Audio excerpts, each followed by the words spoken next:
casual room. I'm gonna think a screen. Screens. Go live. Oh heck yeah. So that's my screen. And Cranky, can you do the same with yours in here?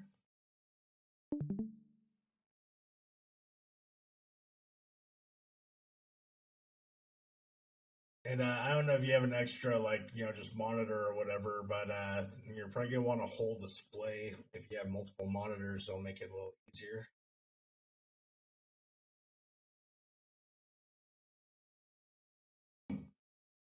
And do you have an IDE of choice, like Visual Studio Code or the like?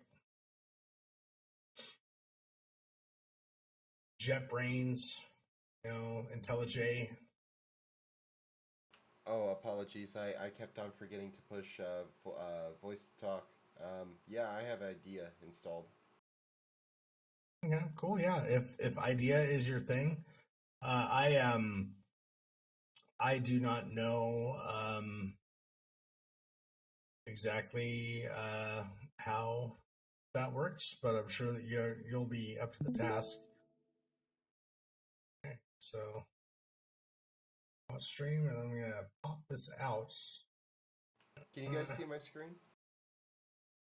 Not quite yet, but I think we'll be able to. The freaking Discord does this crap again, man. We might just have to. I'll just. How about this, guys? I'll keep my screen streaming here. I'm just gonna spin up a Zoom call and stay muted on the Zoom call, but we could use Zoom to facilitate the desktop sharing. And I will drop it in the stream chat channel. All right, let me get Zoom up on. I am on Linux, so it might just be a bug with my system. I'm not sure. Oh, hey, I totally get that. My whole getting Linux to work with my life was so hard very recently. I feel that pain. I never switched to Linux because some mic issues I have.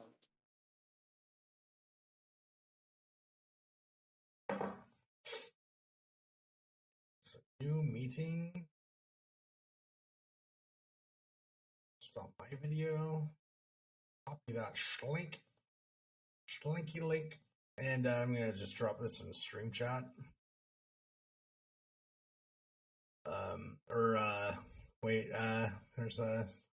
There's a DevOps stream chat, and what was it, text dump or something? Mike just changed around the channels. There we go. So you see in off topic, there's a text dump. Drop it in there.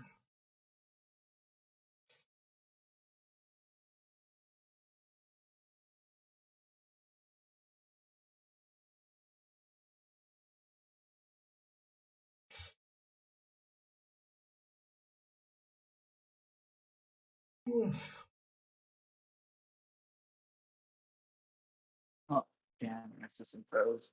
And I think it's just Cranky needs to get on here because on the Zoom call because he's the one that's going to be walking through this. Where'd you throw that? It's under the off-topic heading underneath RSS feeds, and then it's text-dump.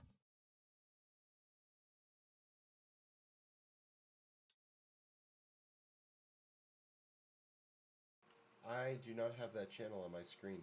Under it's all the way up it's kind of towards the bottom. Maybe what is a channel that you do? How about do you have the HashiCorp channel?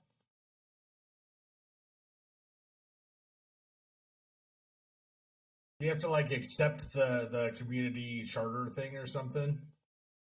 Yeah, I have the HashiCorp channel. Okay, I'll drop it in there. Bink. And do you say IntelliJ or PyCharm or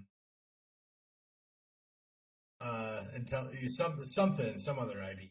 Okay, and I'm imagining you're on Linux. You probably have Git just like basically in there, so that's sweet. It's a lot of the problems I've had trying to show people this stuff is setting up Git on fucking Windows is such a pain in the ass. So I think we're gonna move this Zoom meeting over to this other monitor. I think. And as soon as you want to share your screen, go ahead. Yep, and then it's getting installed.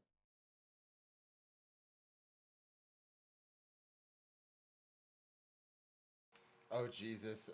Zoom doesn't support Linux screen sharing. Are you doing it from the browser or are you doing it from the Zoom application? The Zoom application. Oh wow.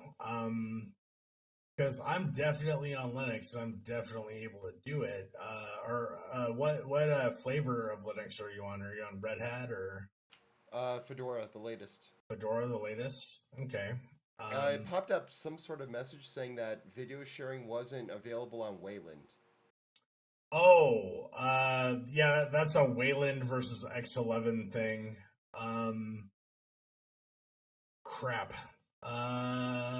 Maybe if you're trying to take that link and put it in your web browser, like Chrome or Firefox or something like that, and see if that will let you share a screen that way. I don't know if it will or not, but it's worth giving it a go. Yeah, the whole Wayland window environment, desktop manager or whatever is such a fancy new thing that I think that there's a lot of app developers who haven't quite gotten up to that speed yet.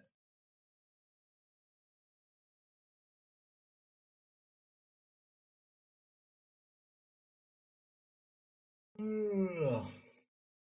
Thanks for more of that Christian crank.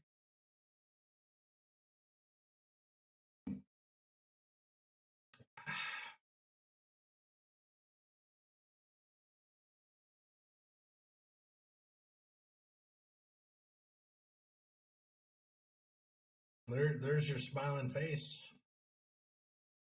Whoop whoop. There. Shared content is fit to your screen. So I'm seeing your mouse. It says I am viewing your screen, but all I'm seeing is, and this was the same thing when you're sharing on Discord. All I was seeing was a black background.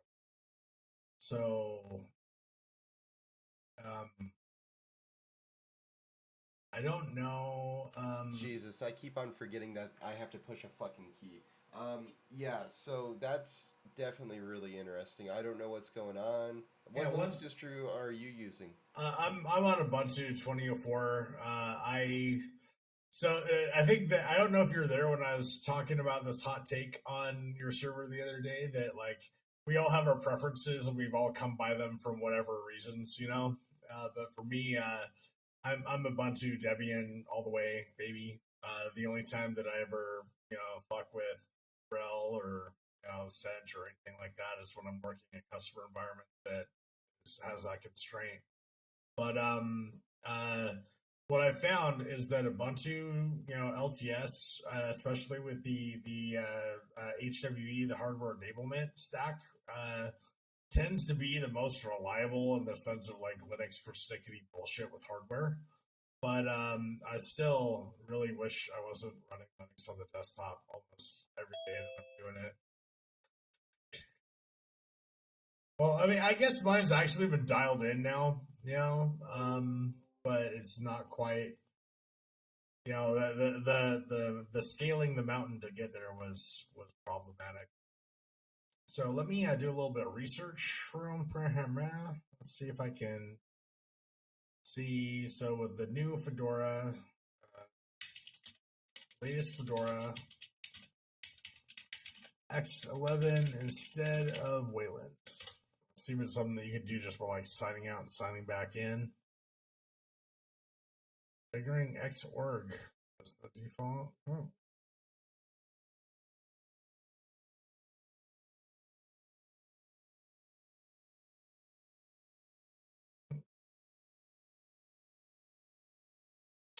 So apparently, guys, if I were to log into the Xorg session of Fedora, it would work. Yeah, that's exactly what I was suggesting, and I was just gonna drop a link for that in the, I guess the Linux channel.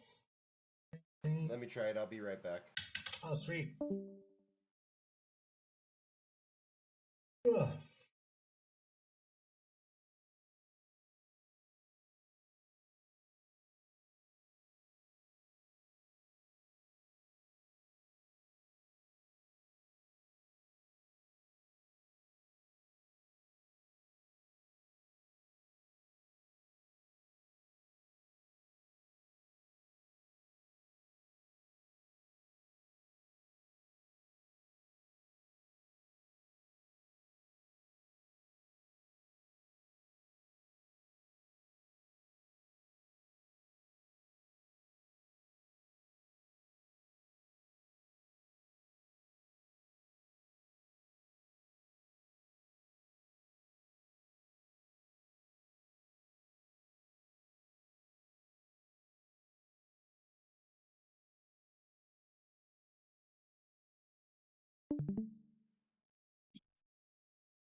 Alrighty, guys, I'm back. Welcome back. Do you still have the push to talk thing that you have to do? Yeah, I think so. Shit. There's gotta be a way to... Oh, I don't know. Hey, it works. Nice. Sweet. Sure, yeah. Where? Watch stream. Oh, wow, that's fancy. We can pop that out. Discord pop out over there. Then I will shut down the Zoom call. Diggity dink. Diggity dink.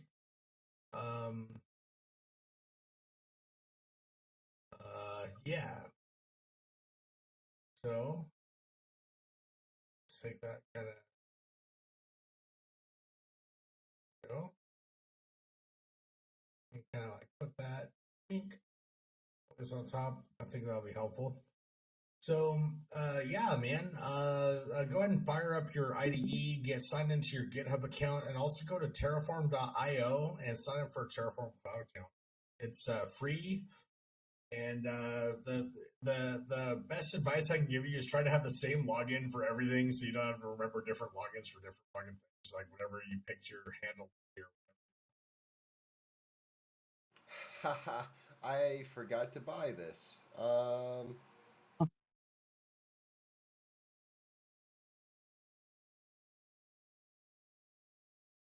Forgot to buy what? I didn't see what popped up on your screen.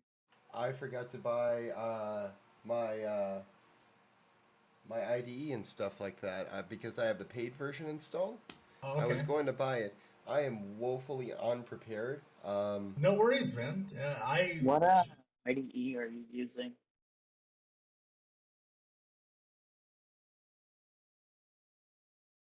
Do you want to fuck with VS Code just because it's free and should just take a second to install? And Thank you.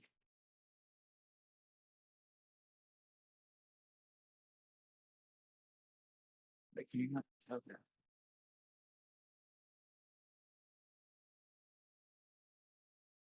Yeah, I got VS Code installed. nice.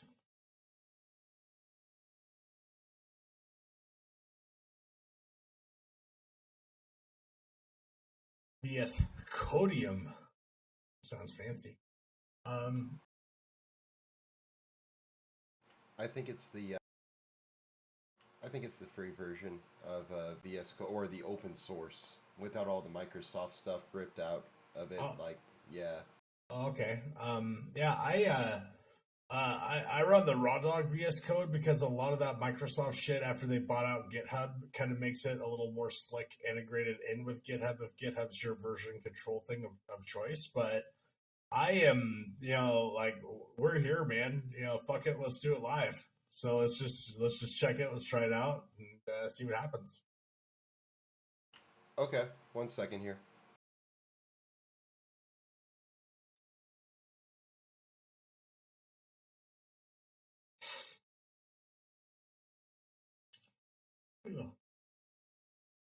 Yes. Well, you figure that out. I'll be right back.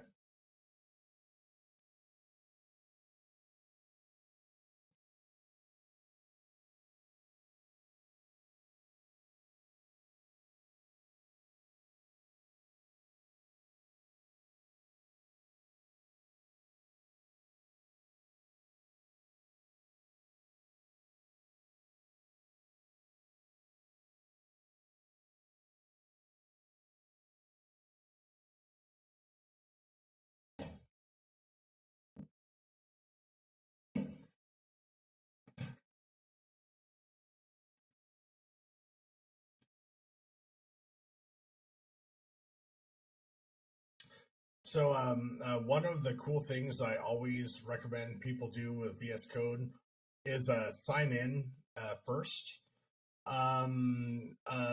with your GitHub credentials, because then it will sync all of your VS Code configurations back to your GitHub profile. So every time you spin up VS Code on a new machine, you just log in and it'll download all your extensions, all your settings, all your key bindings. It's automatically does it. Oh, sweet. Let me go ahead and pull my GitHub password here. Give me just a second. All right, take your time, man. I'm all about there's this fantasy author Brandon Sanderson, Brando Sando, as he's affectionately called by his loving following on Reddit.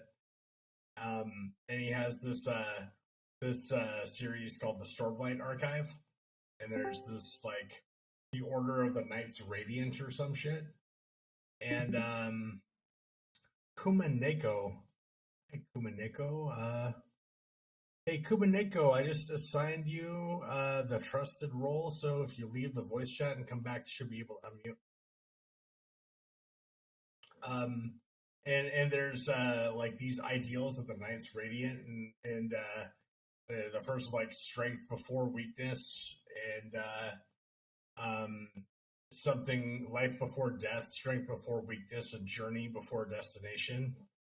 It's a fucking journey, man. Everybody's trying so hard to get somewhere, they're not enjoying the ride, man. Oh. Ugh. Boop, boop. All right, so question. How do I log into VS Code? There's a little guy on the bottom left there. You'll see a head. Gotcha.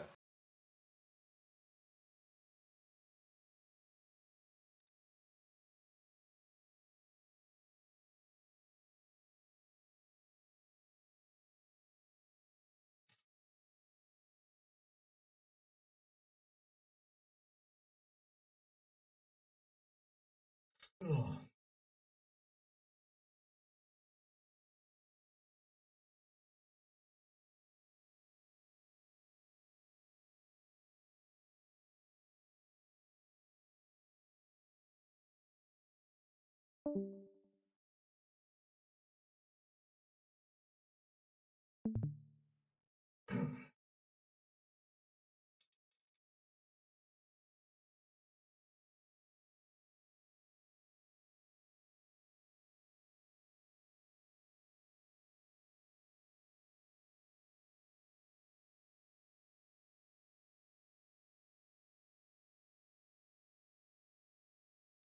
In the same way, you're like, oh my god, I'm starting out day one with this. It's being a piece of shit right now. take your time, man. It's all good. Figuring out GitHub and also probably getting MFA set up for your GitHub account is probably a really good idea. And also make sure to add your SSH key, whatever your SSH pub key is, to your GitHub profile, so you can. I think we're already over my level. I think. Oh, it's okay. I mean, I got more patience than a doctor, man. If you want to call it though, I'm cool with that. But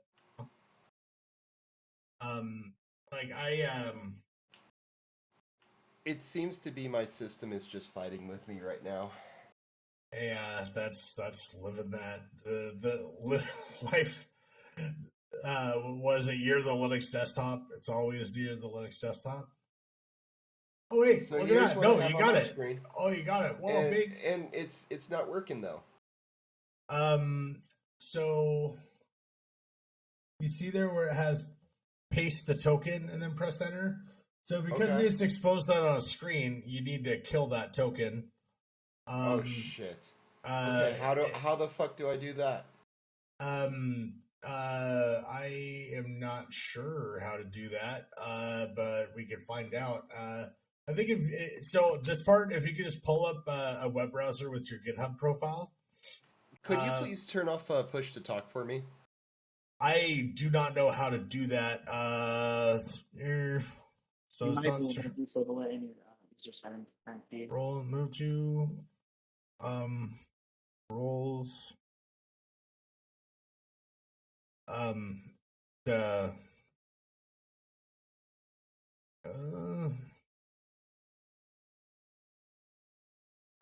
One moment. Let me research how to do that.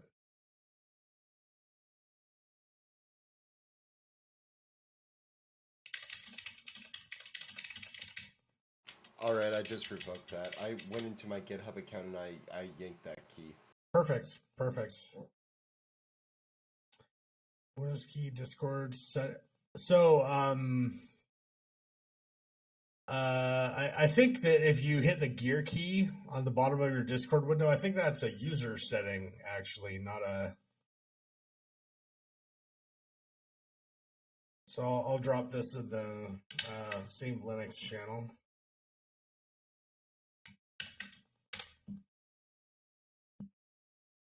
And even though it's talking about like a Windows or whatever thing, I mean, Discord's the same. Where'd you drop it? In the Linux channel.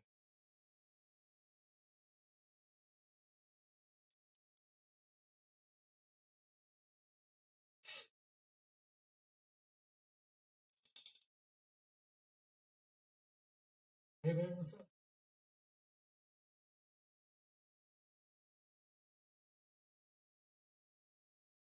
My wife needs me for like 3 to 4 minutes, and you can figure out the push to talk thing, and then go back to the whole token thing. I'm just gonna mute the stream here, and I'll be back in like 5 minutes. Can you guys hear me? Yes. Yeah. Excellent.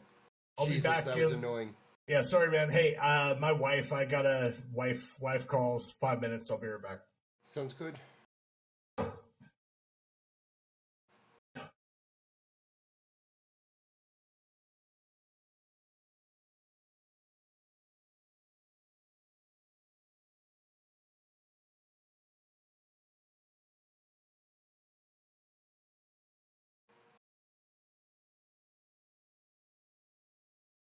My internet is so slow now.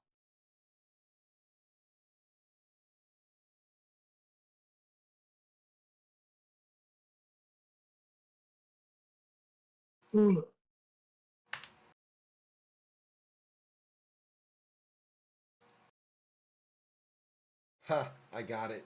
Jesus, that was difficult. Okay. This is probably just because I don't know what I'm doing, but hey.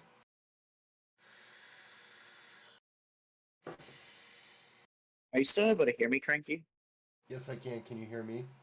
Yeah, I keep saying things and it just feels like nobody can hear me. Oh no, I'm just concentrating.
Ugh.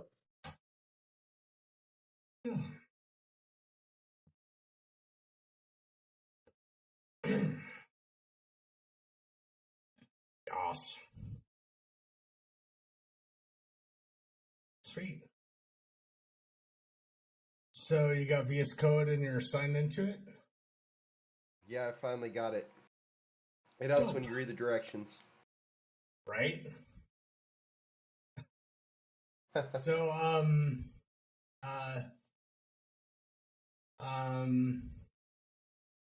would hit the terminal thing at the top, and that'll help you open the terminal. Can't remember the shortcut or whatever, but so then you have a little terminal on the bottom to do shit with, and then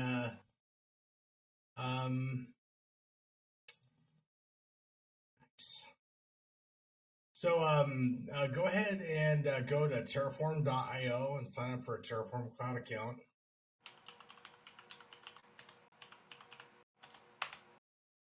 Oh, you sound like you have a clacky keyboard, man. What do you got there? It's a Corsair Cherry Red, I want to say. Shit, yeah, dude. I got I have a HyperX Cherry Blues. Nice. And it just says try Terraform Cloud. Is that cool? I'm assuming that it's just the free version, right? Yeah, I can't see your screen or your web browser or whatever. Oh, all right. Let me just go ahead and bring this up here. Nice. Yeah, the upper right, we're just try cloud for free. Nice. Okay. Let me go ahead and create an account here. Yep. and then they'll have to create an organization. I just call it the same as your account name. That's what I did. Okay.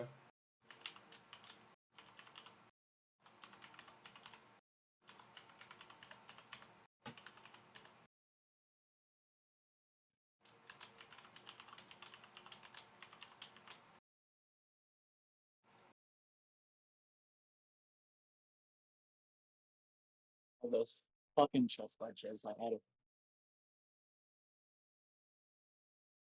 What was that, friend? I said the fucking chest ledges I still didn't catch that. The trust legends I had earlier today. Oh, tres leches? Three milks?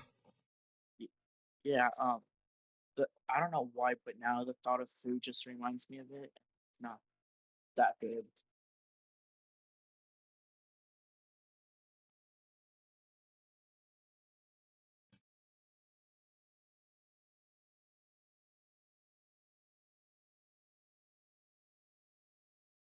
Alright, so I went ahead and I confirmed my email. Let me go ahead and hit F5. Cool, there we go. And then organizations, create a new organization. Cranky sysadmin. Oh, another thing too. If you decide you want to end up applying to HashiCorp, make sure to share your TikTok shit because they will love it. Really? Dude, my website, philhawking.com, I have this grindy fucking story about being a homeless drug addict for 5 years. And they hired me. So I'm pretty sure that there's nothing you're sharing on your TikTok content that's more of a cringe, edgelord shit than that. Gotcha, man. Yeah, I'll definitely for sure let them know about Because that. and the other thing too is I was like, yeah, this shit was hard for me. Like, I see a lot of people, they just do this for a year or two and they have a handle on it. I was like grinding all day, every day for like 3 years before I finally had a handle on this shit.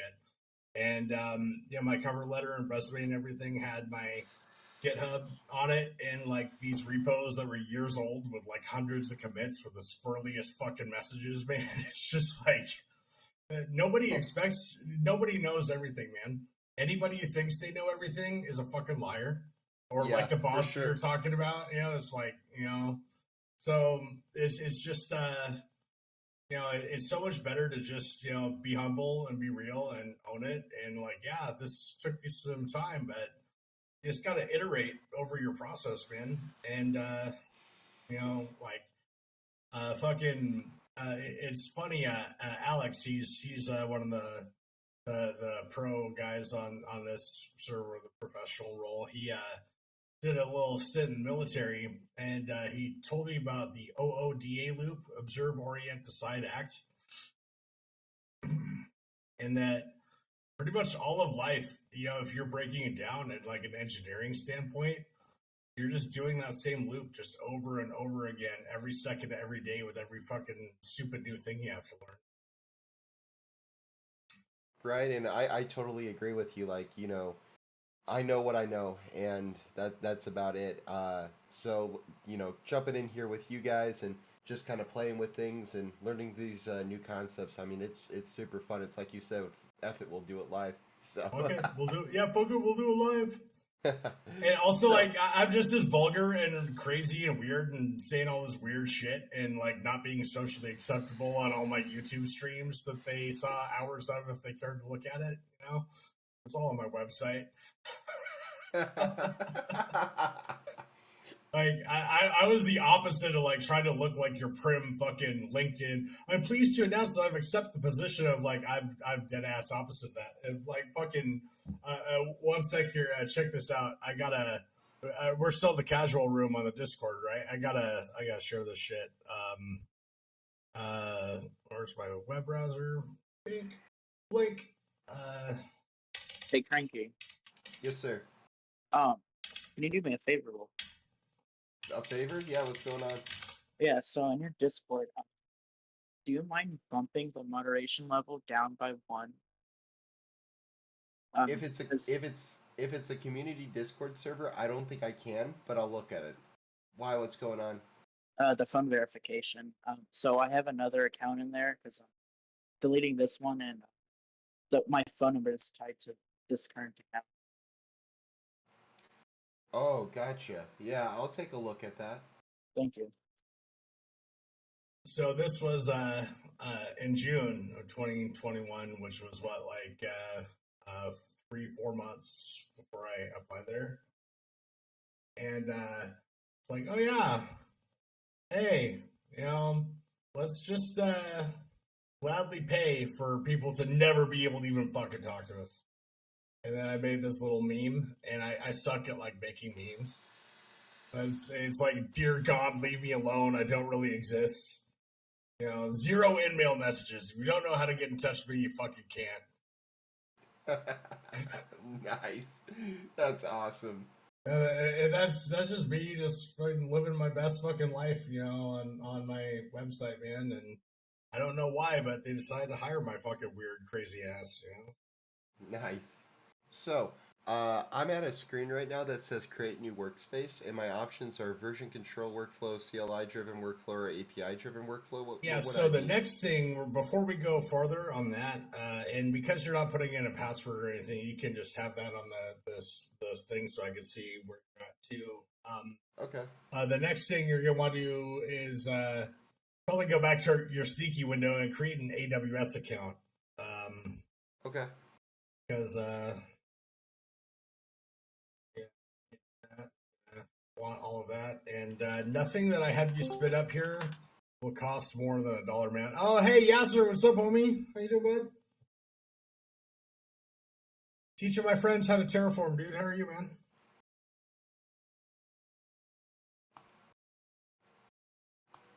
My man. Yasser, I'm not getting any audio from you, homie. Yeah. Huh.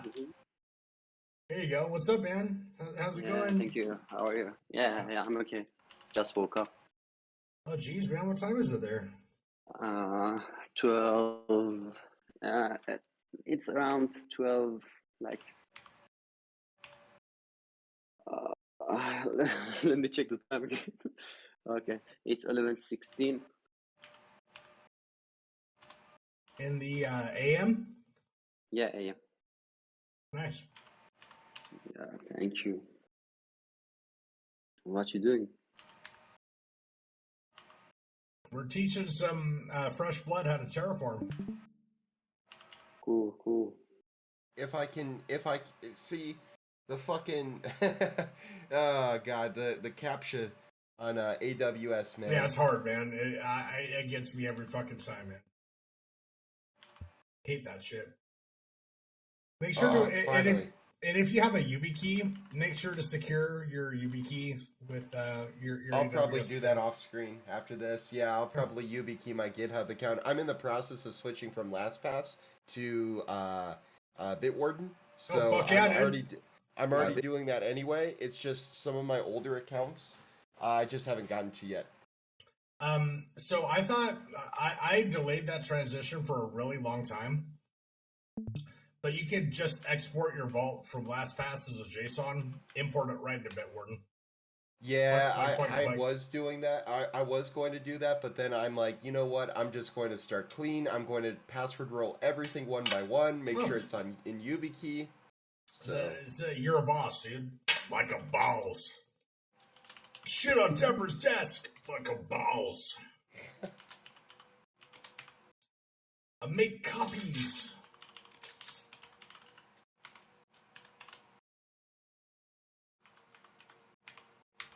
Hit on Deborah. Get rejected.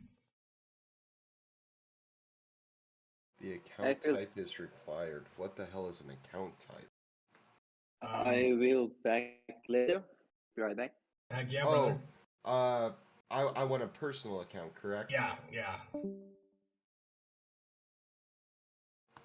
Oh damn, they need me to put in a credit card. Mm-hmm. Yeah, they do.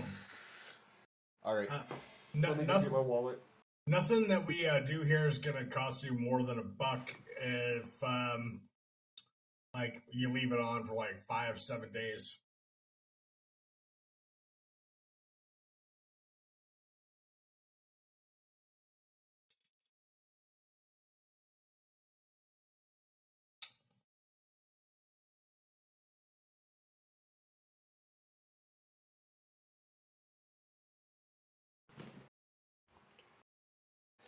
Alrighty, I am back. Let me go ahead and just type in this card.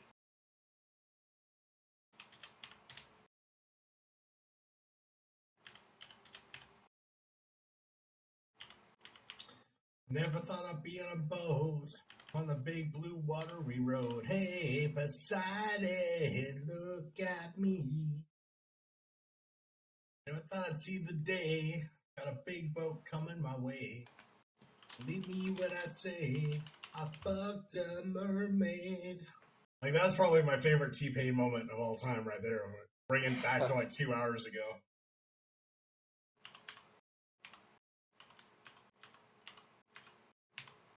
I couldn't believe that those guys. I mean, I knew that they were like Saturday Night Live and everything, but I still can't believe that they got T-Pain to like do that shit. It's awesome. All right, SMS code. So let's go ahead and check my phone.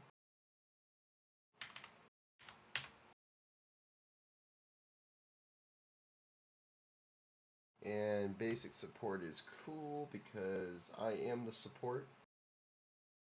Go to the AWS Management Console. And then go ahead and show us that fucker.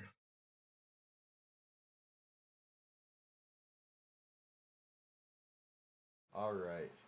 So, do I want a root user or an IAM? Or you're gonna be a root user because of how you just signed in, but it won't expose anything on the stream because you got Bitwarden, so you just click and it'll do it unless you don't want to show the email or whatever. Yeah, let me just go ahead and click next here privately. Sure, yeah, that's cool, man. I never fault anybody else for OPSEC, awareness. Another one of my weird things is I'm always just like, oh yeah, this is my address, this is my date of birth, my phone number. Oh Jesus! I don't give a fuck, dude. Like, you can find that with $4 for my first and last name, man. You can run a background check on anyone, dude. Silly.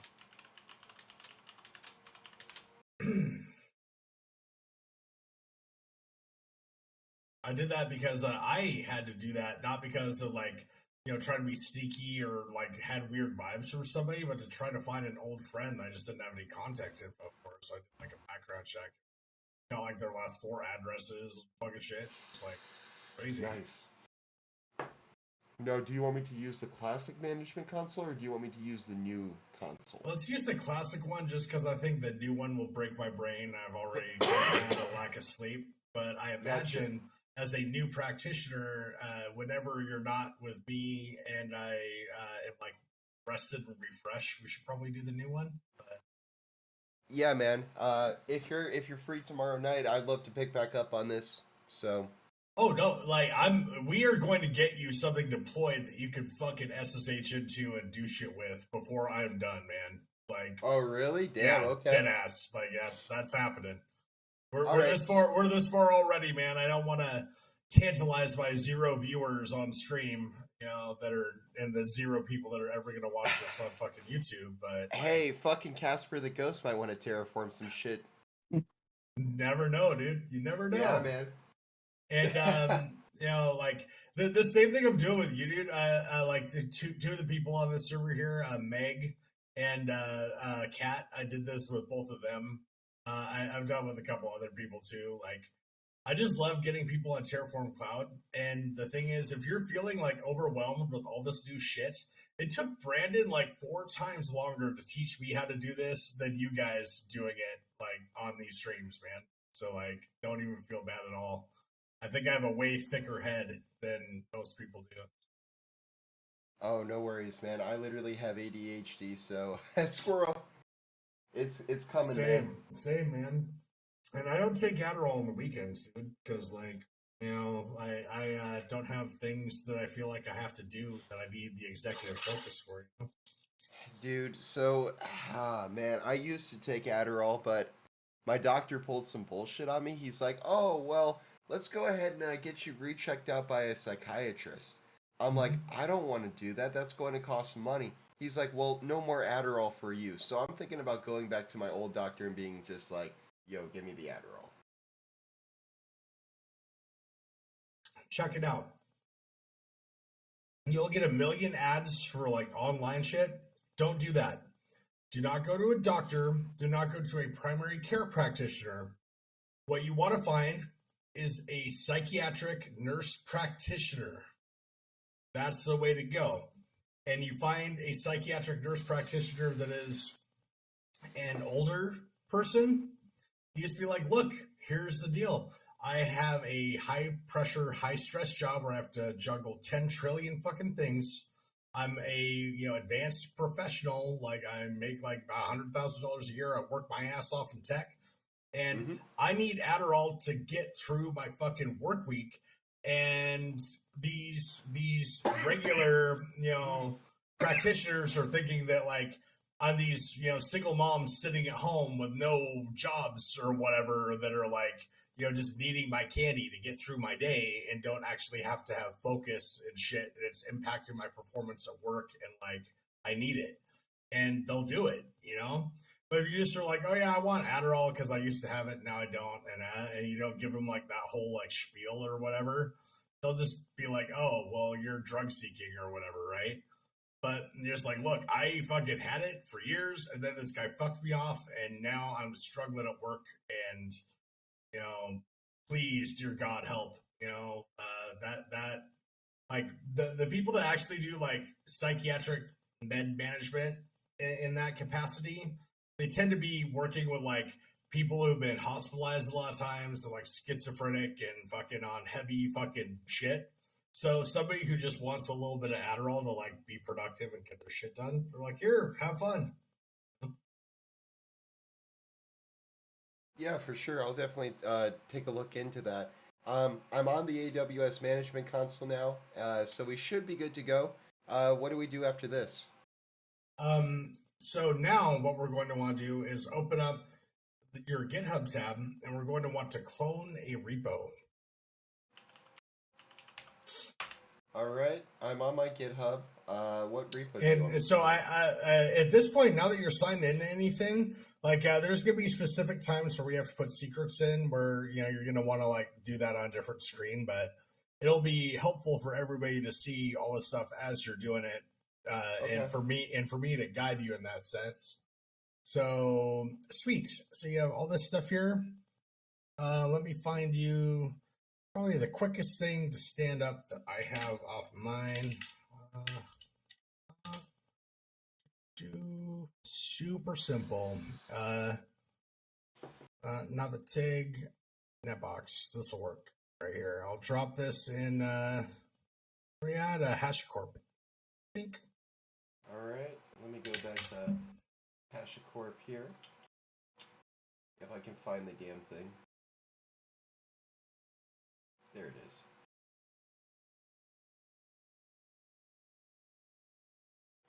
All right. Then go ahead and fork it. Yep. Okay.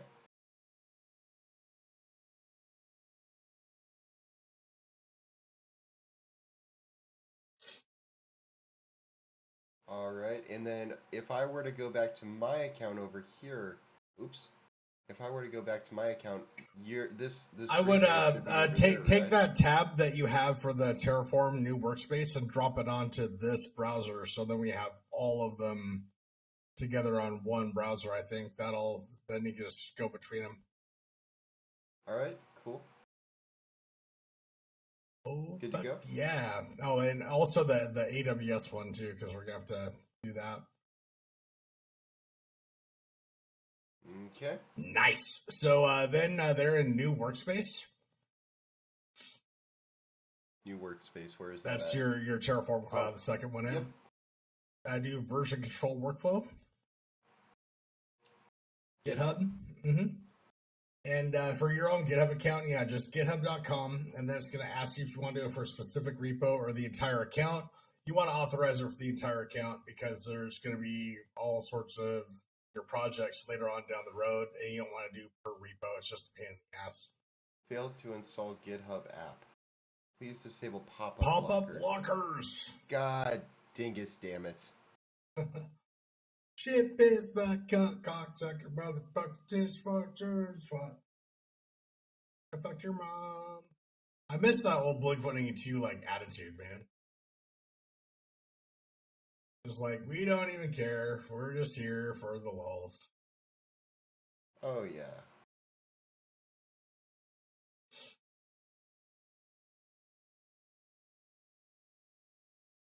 Oh. Huh.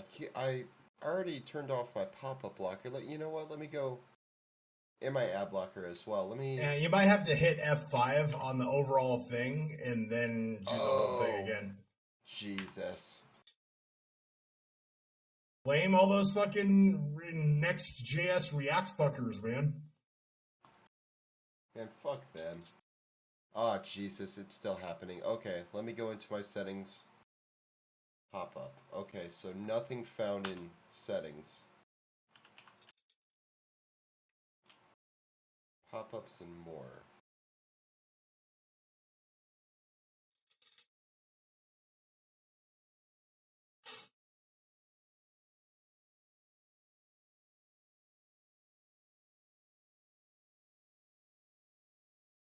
Pop-ups and redirects. Sites can send pop-ups and redirects. Okay. So I just went ahead and I enabled that. Let me go ahead and F5 this bitch again. Look around, find out. Working in F5 was kind of fun for a minute. I mean, but it's also in the midst of a full-blown meth addiction, so like it got kind of weird. But I sure did close a lot of cases, though. Oh, god damn. All right, so let's go up here. Nice. So then you see there how you have the Netbox AWS? Yes. That's the one. So go ahead and click on it. Yep. Okay. And you do not need this description because this would be for like if you were working with another team of people, but this is just for you, yourself, and you. And then you're going to want to change the VCS branch, though. You're going to want to change that to dev. Just type DEV. Sweet. Now, what does that actually do? Because I know that there's main, there's dev. Like, what does that do? So on this particular repo right here that you just forked, there are two branches. There's just main and dev, right? Okay. And so what we're doing here with this workspace is we're setting it to trigger on, and so that trigger will execute a Terraform init and Terraform plan when you push to the dev branch, not when you push to the main branch. And then when we're ready to merge our pull request over from dev to main, then we'll switch the branch to main to do it that way. Gotcha. Okay. So go ahead and create it. Yep. Okay. All nice. Right. Okay, and so now what you're going to want to do is, did you add your pub key into your GitHub profile on your security settings? I did not. I don't even think I have a GitHub key. Well, but you have a SSH pub key like on your host. Did you ever do like SSH keygen on your host that you're on right now, or is this like a brand new install? This is a brand new install. Okay, then I would follow. I will find you a thing right here for the best SSH keygen dealy deal. I actually just did this with somebody.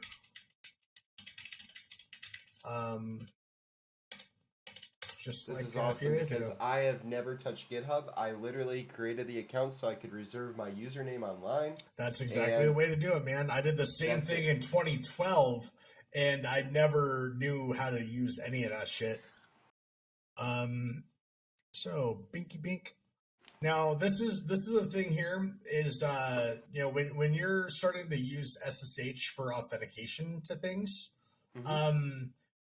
Linus Torvalds has had the same pub key for like, 20 some years, right? Oh, or like Jesus. 15 years or something. So what you're going to want to do is you're going to want to save it several places. I would save it to your Bitwarden vault. I would save it to like your Google Drive or whatever, as long as your Google Drive is secured with your key, whatever, text, SMS verification. Mhm. And yeah, and so this right here, this doc that I'm dropping in this HashiCorp channel will give you a how-to right there. Okay, let's go ahead and fire that up then. And I'm going to put this on my other monitor. Dude, it is so nice, especially in this situation, to have 4 fucking monitors. Yeah, Just gonna throw that out there. I have 3 monitors, and I have one specifically dedicated to streaming because I do this shit so much. And it makes it so much easier because I can have OBS in my left one, and then my big HiPi, like 3080 by 20 fucking whatever, super super pixely one is my main one, like right in front of my face, and then I have the one on the right is kind of like the shot box that I'm using to make sure that I don't have anything on stream that is not supposed to be on stream. Nice. Alright, so first command ssh keygen -t. Let's go ahead and paste this in there, and I'm going to change my email to the email that I'm using for my other shit. Your GitHub account, the one that you have associated to your GitHub account. Okay. Let me check that really quick. I think it's the one that I'm thinking about, which is my cranky sysadmin email, but I'm just going to double check that right quick. And if you don't have it on your GitHub account, and that's like your primary email that you're wanting to use, add it to your GitHub account and just verify it real quick. We'll send a verification email, blah, blah, blah. Yep. Emails. Yes, that is the one that I am indeed thinking about. Cool. So I'm going to put this back up here.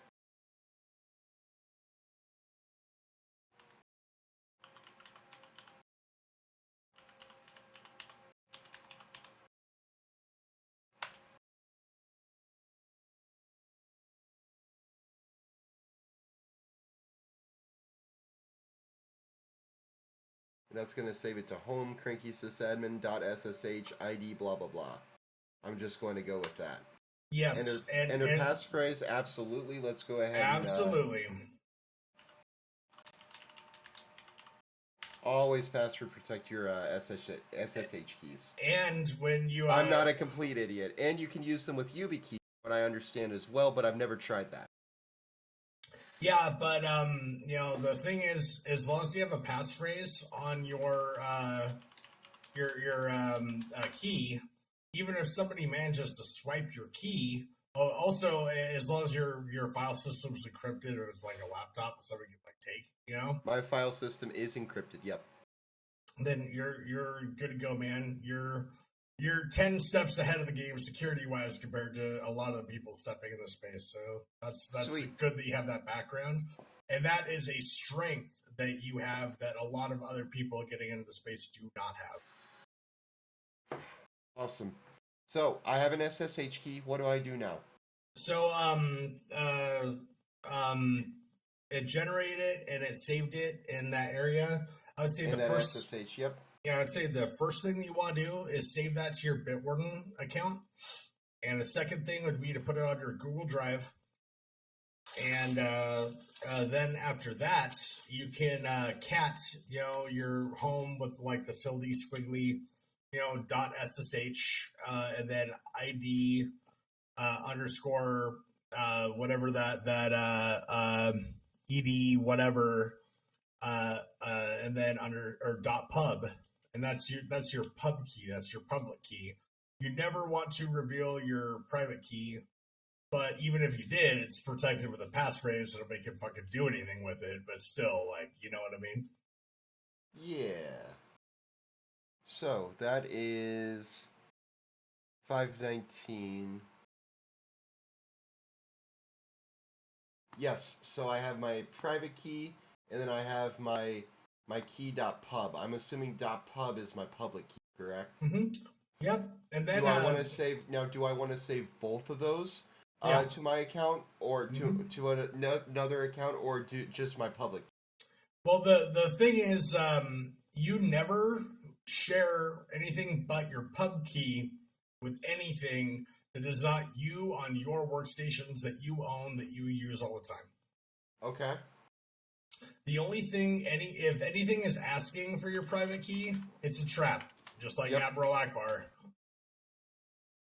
And and the thing is too, is because that's your pub key, you can show it on the stream. You can cat the ID ECCDSA whatever .pub on your command line, and then copy and paste that into your GitHub, and that's just fine because that's your pub key. Linus, I can show you Linus Torvalds' pub key. Oh yeah, absolutely. Yeah. Okay. And so I would do that process on the stream if you can, just in case anybody does watch this, maybe just one.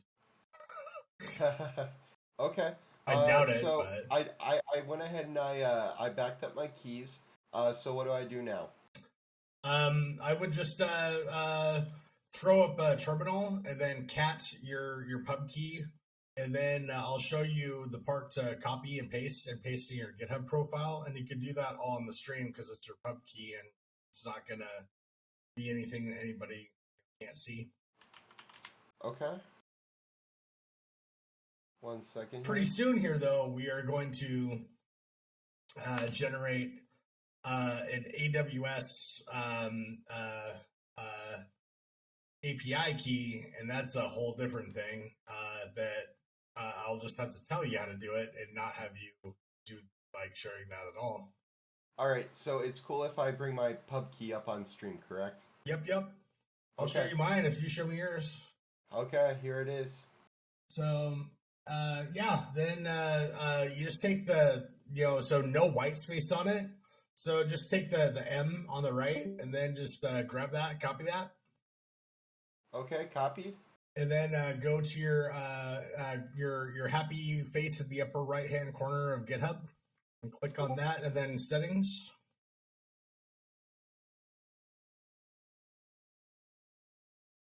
Okay. And then SSH and GPG keys right underneath. There you go. And then new SSH key. All right, and then I'll say Cranky's SSH key. What's today's date? Jan 30? Yeah. Jan 30. So that way if I regenerate it, I know what it is. Yep. Okay. And then hit add. Yep. Sweet.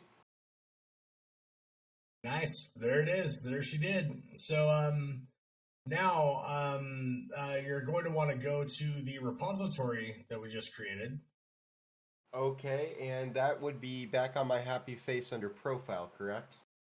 Your repository is right underneath that. Yep, okay. And then click on God, who's that ugly fuck? right? I mean, hey, I think you're more handsome than me, man. And then the Netbox AWS there, click on that fucker. Okay. And then in the upper hand right where it has code, the little green button, do SSH. Okay. And so now every time that you click, and then click that little linky link there. Okay. And every time now it's going to give you an SSH one until you clear your cache or whatever. And so now you want to go to VS Code. Okay. And I don't know, copy and paste it here, or no, just wait. We're gonna wait a sec on copying and pasting that. So VS Code really works a lot better if you have a directory for it to open a directory of directories. I call mine Workspace, but like, whatever you want to scratch, Workspace, code, whatever. Yeah. Just make sure whatever floats your boat and suits your fancy. Okay. Let me see what working directory I'm in. Because everything you're doing is going to be, is committed to Git as you progress. It doesn't matter if you have access to these files later on because you're going to be committing your changes as you're working with the Git workflow. Okay. And then when you're on somebody else's workstation because you left yours somewhere or whatever, you can just create a new profile and do the same thing over again. Sweet. So I went ahead and I made a directory called space. Okay, so in the upper left where you got the little filey looking guy, Yep. hit open folder and then open the Okay. folder you just created.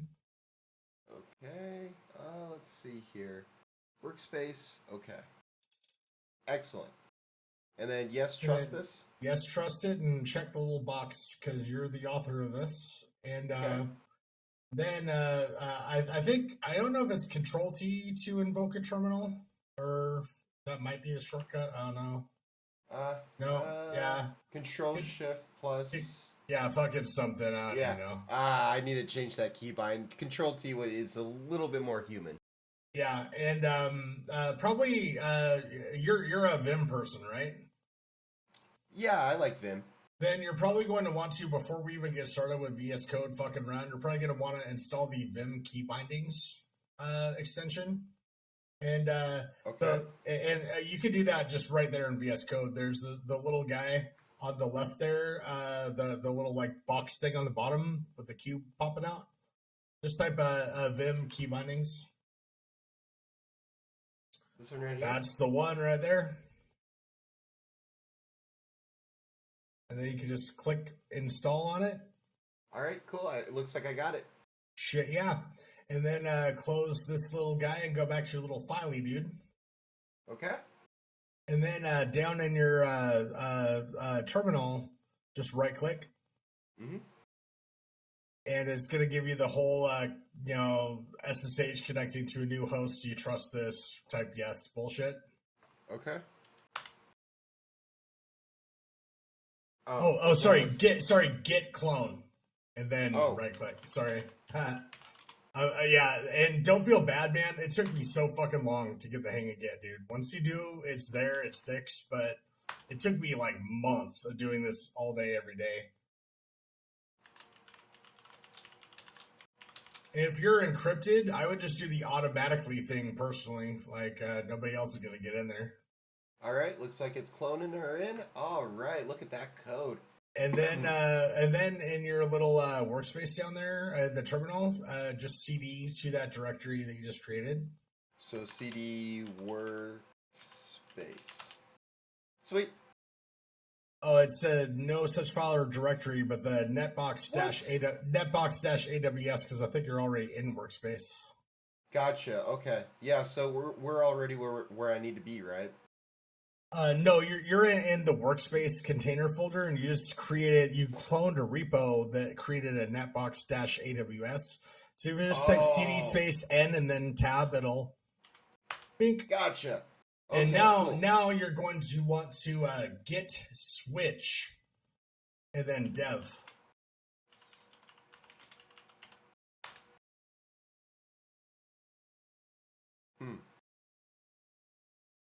Sweet. So you see how it says branch dev set up to track remote branch dev from origin.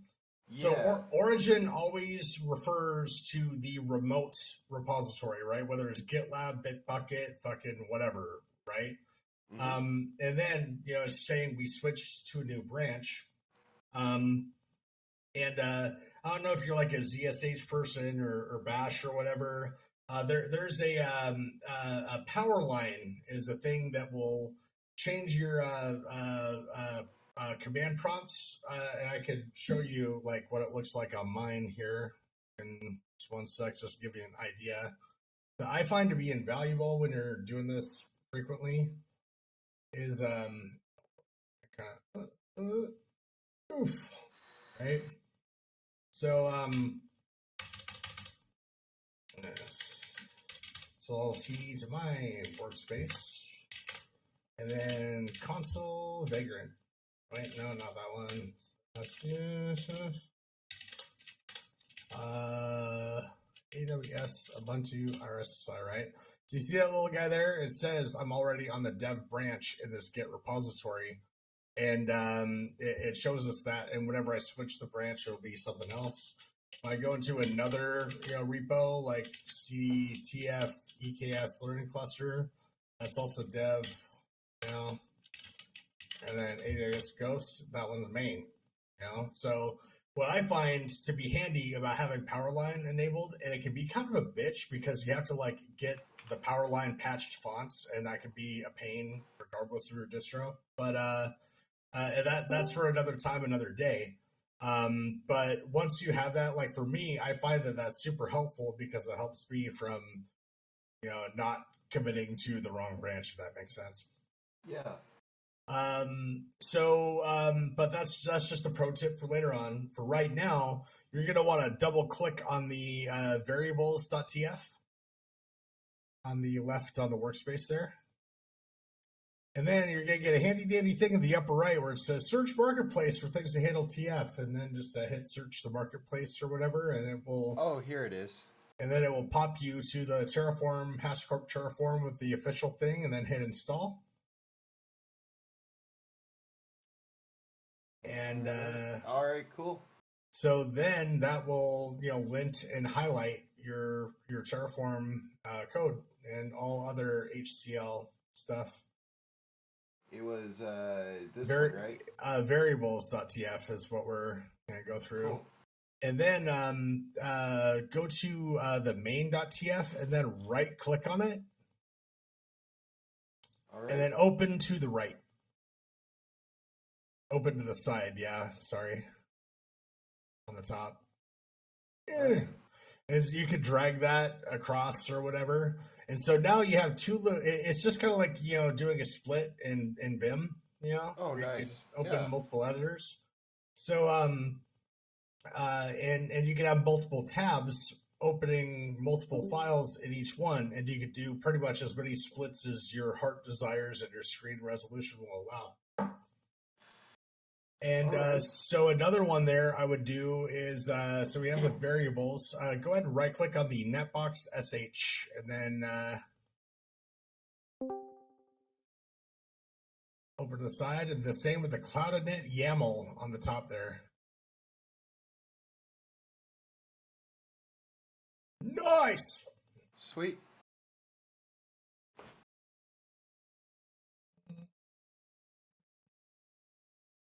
Oh, what's up, Wish? I didn't even see you come in. I'm learning Terraform. Hey, man. I'm going to assign you a role that you can... Now, if you leave the voice chat and come back, you should be able to unmute.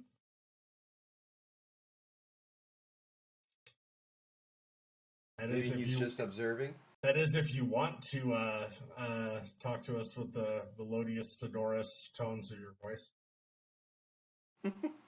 So I want you to look at the difference here between the netbox sh and then the cloud.net YAML, right? Okay.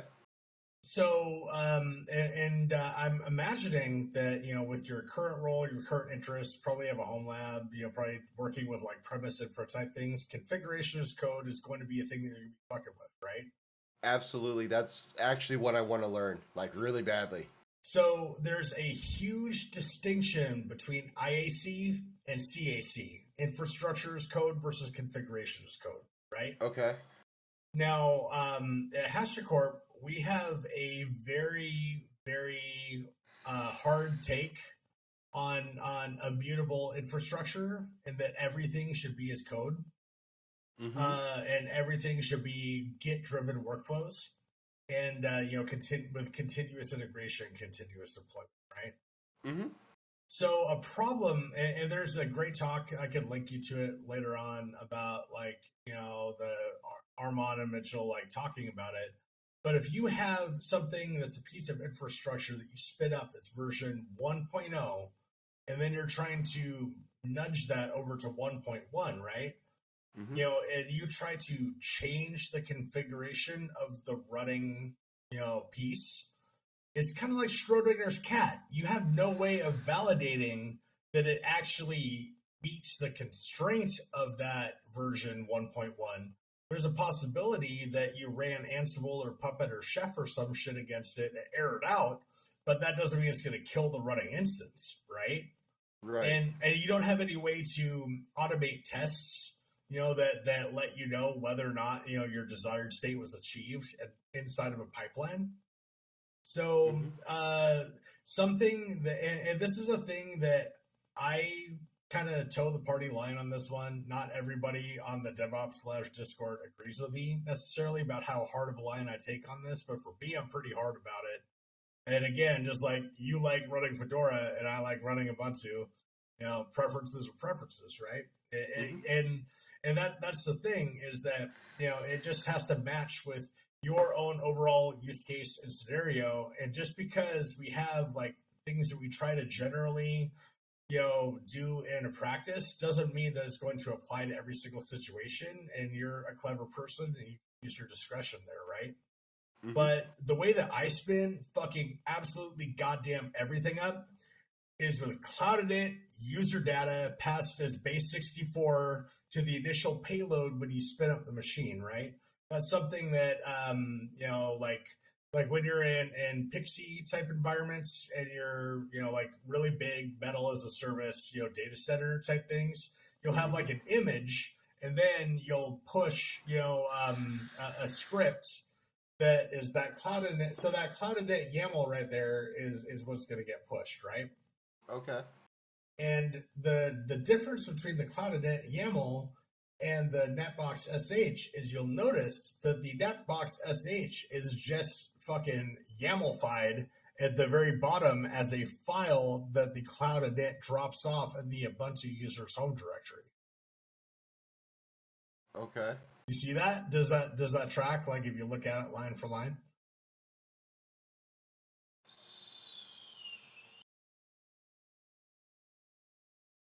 No.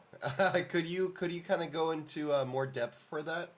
So line 1 of the shell script is line 41 of the YAML with indentation. Gotcha. Okay. So this is basically. So what does this YAML over here do? Why can't we just push this, for example? You know what I'm saying? Because Cloud Init user data, at least on Ubuntu, and I think on Red Hat too, is expected as YAML. And YAML is something that you're going to see all over the DevOps space. Like it's just everywhere, man. Just like in the dev space, it's all JSON. Just everything's going to be fucking YAML in your life. Pretty much all the things. So, and I'm sure that some clever person somewhere had a great reason and idea for doing that. I don't really know. I actually, there's this really sharp kid who hangs out on Dave's server.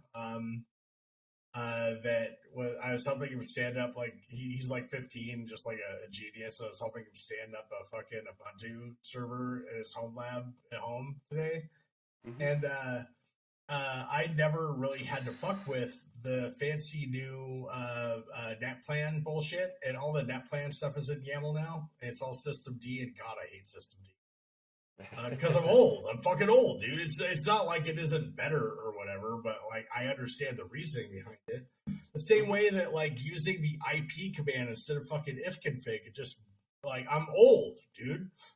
Like, did we have to change all this shit? But whatever, So and so when it comes to the thing, there's additional things that you get with the Cloud Init YAML that you do not get with just passing that shell script, because Cloud Init, when you're spinning up a cloud instance, regardless of the provider, it goes through different things and it has a different process. And it's going to look a little different on RHEL that does on SUSE that does on Ubuntu, right?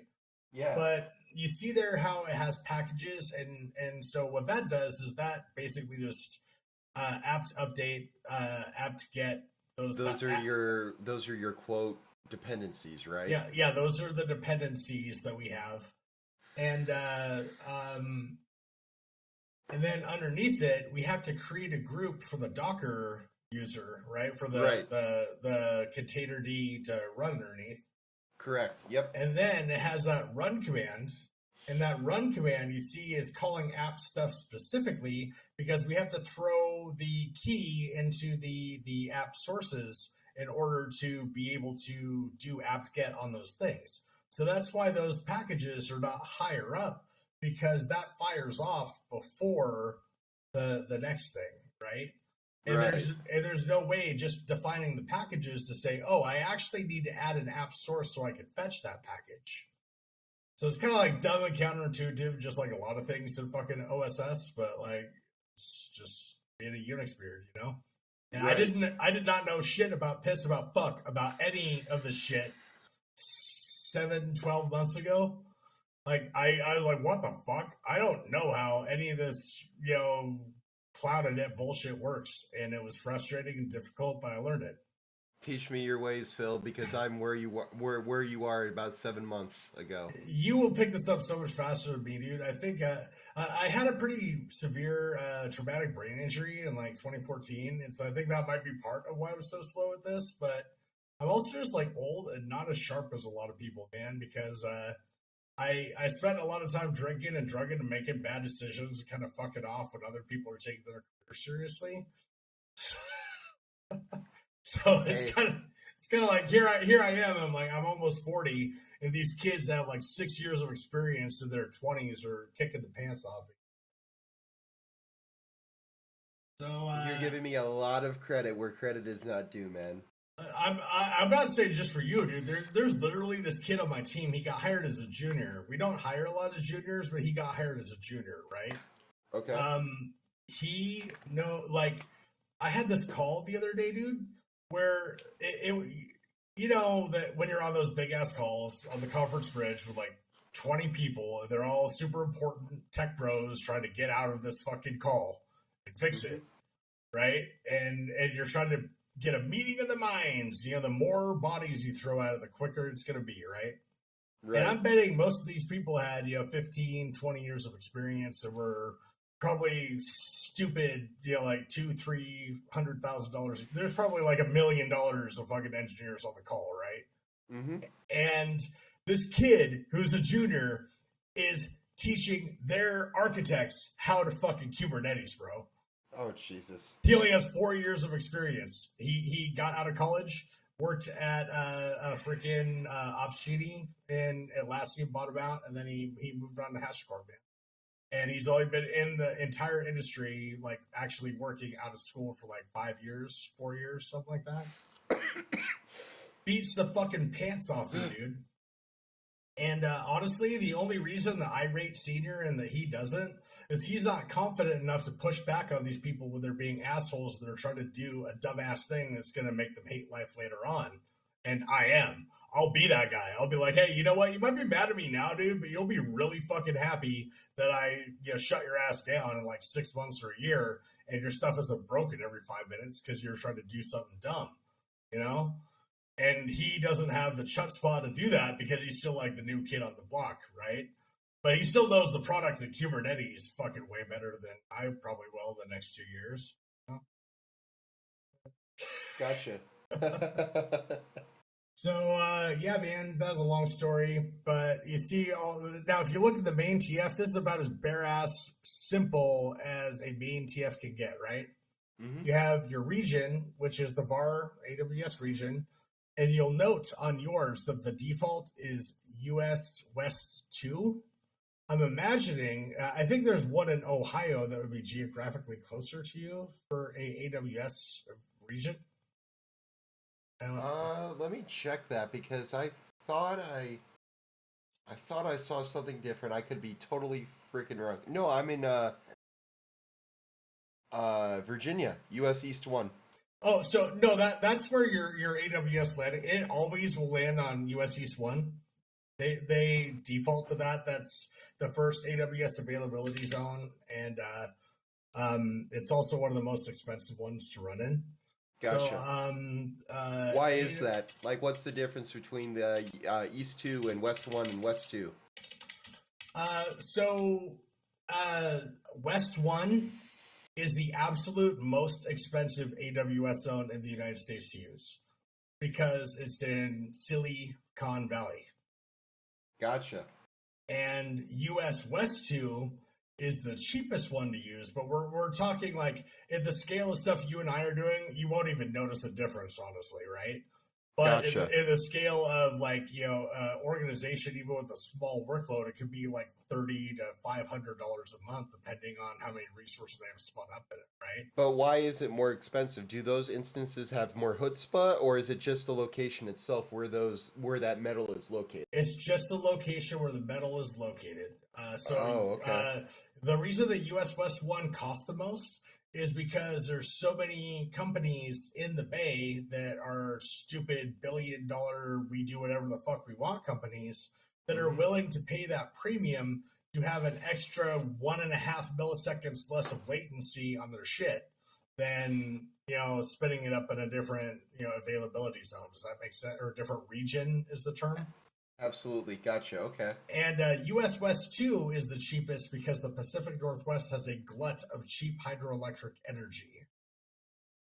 Gotcha. So US West 2 is the cheapest. The reason that I default to US West 2 is because it's geographically closest. It's the cheapest and it's easiest for me to remember because that's the only thing I spend anything up in. Gotcha. So global infrastructure regions and AZs, blah, blah, blah, North America.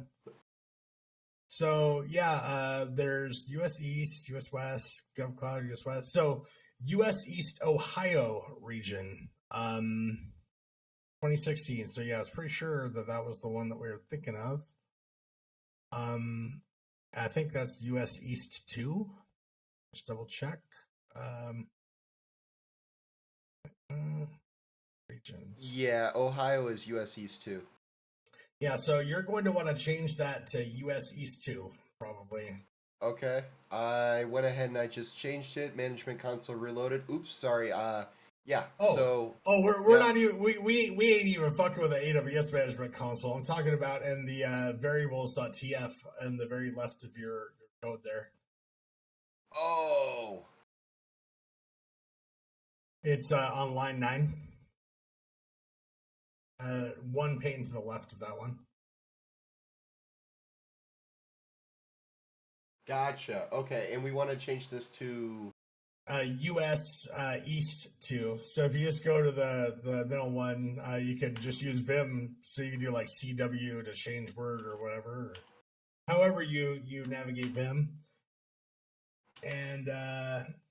And then if you hit escape and then :W, it will write it, and then you'll see it as written. And you see that little white dot to the right of it now? Yeah. So now you see the little M. So the white dot means it's been changed from when it was last saved. The M means it's been modified from the Git repository, right? Gotcha. And we're going to push this back to GitHub so that we can deploy this with Terraform, yes? Fuck yeah. That is exactly what we're doing. Gotcha. So I don't honestly think that there's anything else that we're going to need to change, except we need to add a backends.tf. That's what we're going to need to add. Backends.tf? Yeah. Let me just... So would that be touch backends.tf, correct? Yeah, that'll do it. Cool. And then let me go ahead and open this to the side. Oh, okay. So I guess that's what it likes my screen resolution, right? That's kind of weird how it. Well, so you can have the different tabs of the different things, and you can also click and drag on like the boundary on the left to like expand and contract them or whatever. Oh, wait a second! It opened it over here as well as. Oh, so why and if you have them both open, do it on the other one too. You'll note that when you type in one, it won't show in the other one because you haven't written it to disk. Isn't that weird? Oh, you know what? I think I kind of screwed up. Oh no, it's what the hell, man? Okay. And you can if you double click backends.tf, it'll just open it in whichever one has focus, right? And you can also close all those windows if you want, except for just having one open, if that's easier for your workflow right now. I think that I did a pretty good job of explaining what all those files did now. Yeah. I would keep the variables TF open, and you can just close all the other ones And then just double click on backends.tf, and that should open it in a new tab just to the right of the other one. Yeah, I'm double clicking it, but it just steals the focus. Oh, yeah, sorry. You mean close this and then just do that, right? Yeah. Okay. Dope. So now they're in that backends.tf. We're still in the HashiCorp channel, right? I'm going to show you what a backends.tf should look like. Yeah, let me go ahead and go over there to the HashiCorp channel here, because I'm assuming that you're going to give me some. Yep. Now, is this going to be YAML, or what is this?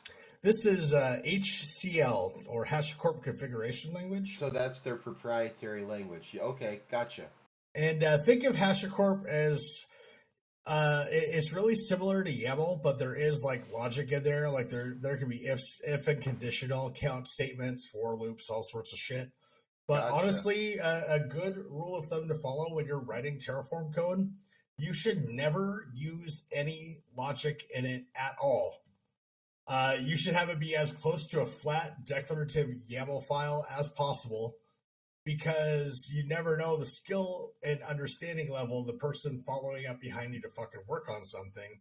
And you can look at all sorts of, the fancy people have been doing this forever. Or like, look at how fucking fancy I am, doing all these little tricks and shit. But when you look at the code, that doesn't mean that you understand those fucking tricks too, because you don't do that. Does that make sense? Absolutely, yeah. So, and another thing too, you'll see in a lot of infrastructure as code stuff, even though you're like, if you're defining it, like it gets so fucking grindy when you're making a VPC, a virtual private cloud, because you have to have your VPC, you have to have your subnets, you have to have your routes, your route tables, your route prefix, your route associations. These files can get to be hundreds and hundreds of lines long, right? And when they all have the same values, you could just use a thing to like, iterate over it, with a for loop or count or whatever. But that just makes it harder when you want to change just one of the values on one of the things. So it makes more sense to just type the whole fucker out. Gotcha. So here we are with this backends TF. I'm going to drop this in the... And so all you're going to want to do is change that to be the name of your username on Terraform and your organization. Your organization and your workspace. Gotcha. Let me go ahead and paste this bad boy in.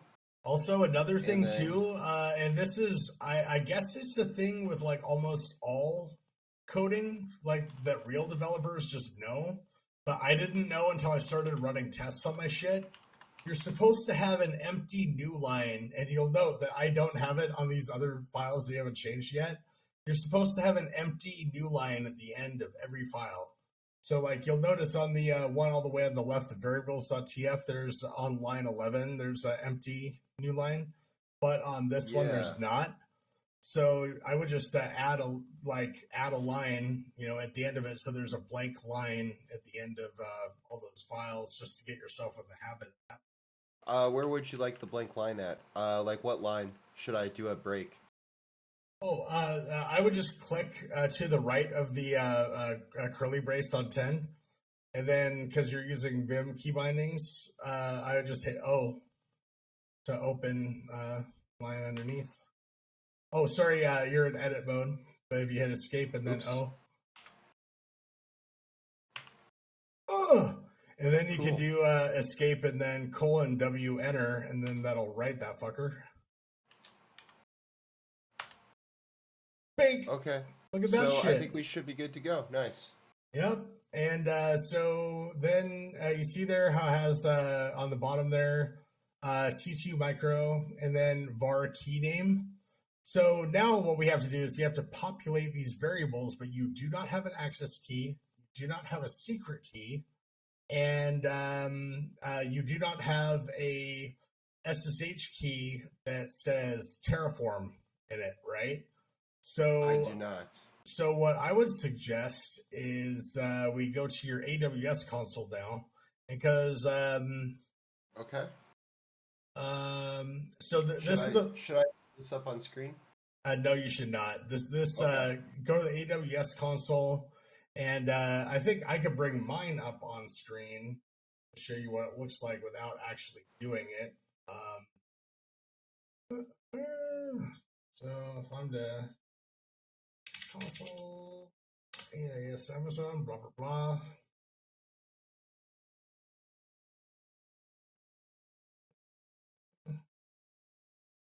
See if I can pass the captcha. Oh fuck! Oh, sorry.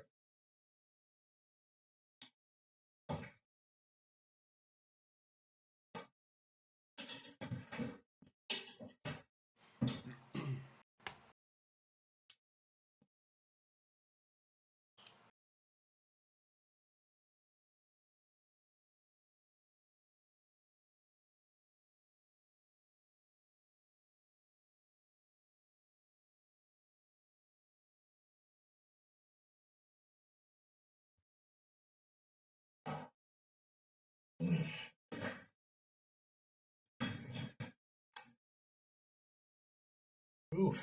So right up here we have Philip Hawking, and then we go to account. And then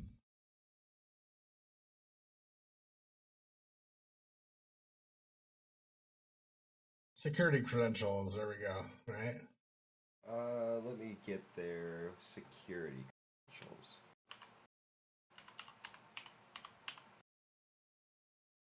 And then access keys. Huh, I cannot find security credentials. Interesting. Yeah, so I don't know if it's the yeah. So I went to account. Oh, so you see here IAM. You go to IAM. It is here. So this little top search bar dealy with the search for services guy. That's your best friend. You just type it. There's like 375 fucking 20 trillion Amazon bullshits and AWS for different fucking services they have. So I went into IAM, right? Yep. And then I go to, what did you say? So once you have the identity and access management, if you can see my screen here, you should have access management underneath there, and then here, access keys, and then it has access key ID and secret access key, right? I do not see that on my screen. So I think if you can show me your screen, we're not generating a key right now, so... Sure. So this is where I'm at. Oh, click on users to the left there. Okay, so this is policies.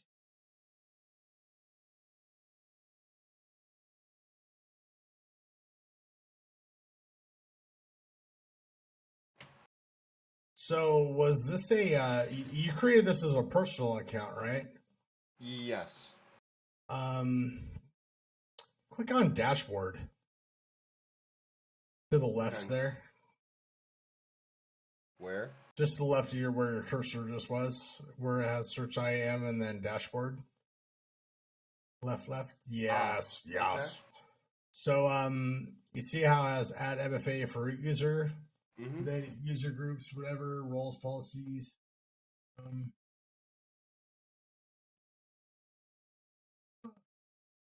So right there on the right where it says quick links and then my security credentials under AWS account, and then quick links in the panel to the right there. And my security. Oh, right here? Yeah, let's see if that will get us this thing to generate a key. There you go. So you see where it has access keys? You're going to want to generate one of those, and you're going to want to put it in Bitwarden as a secure note, and make sure to note the access key and the secret key. And you'll note that I just shared on stream my access key, right? Because it's the same as like your pub key versus your private key. You know, like, you know, one of them just tells you which credential that you're referencing. The other one is actually like hanging your pants out in the air, you know? Gotcha.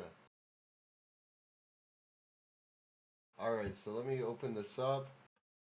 And okay. I want a real fucking analog cigarette. We're making so much progress. We're almost there, dude. Like, we're so fucking close right now. I can feel Nice. it. I can taste it. All right, so I got that, and I downloaded the file. What do I do now?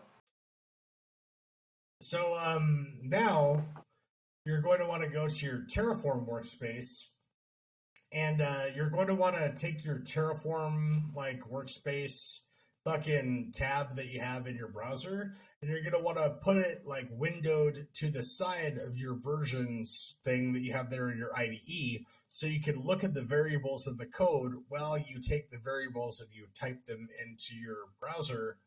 And then, you know, when it comes to typing in the secret key part, don't even worry. You'll just have to take it down to your other monitor or whatever. But Can I bring this up on screen really quick? Yeah. So where do you want me to go? So you see in the upper top where it has overview and then run states variable settings, you're going to want to go to variables.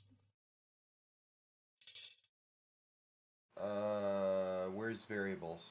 So that's like the very top bar. It's underneath the Netbox AWS, and then it has the GUID, and then the description, and then overview, run states variables, 2 to the right. Oh, right here? Yep. And Okay. so you're going to want to add variable, and you're also Okay. going to want to like resize this down so you can look at the variable to make sure you're spelling it the same way as what's in your IDE. Gotcha. So So, the variable would be what?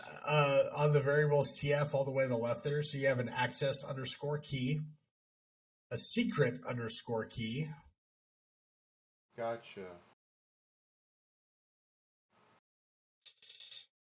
So access key, and then let me go ahead and bring up that file again here. That is in my downloads.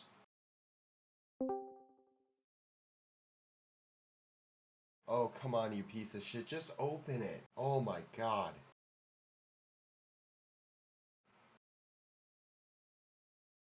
Why won't that open? Do I have it open somewhere else?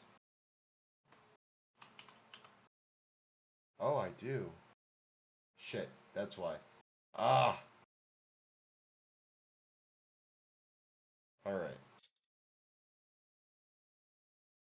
So, access key.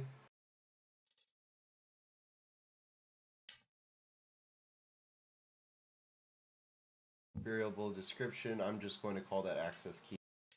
Yeah, and so this is an AWS thing where you always have an access key and a secret key, and when you get a little bit more fancy later on, you'll have a session ID or a session key token, whatever.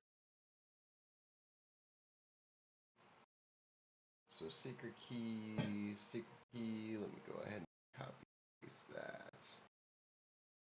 And you'll note to the right how it has a thing that says sensitive.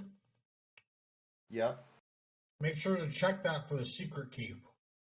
Alright, I just did so, and I'm just going to go ahead and save this variable. For management cider block, just for fun, like, you know, you could change this later on. Maybe you have like a jump box or something, but just do 0.0.0.0/0.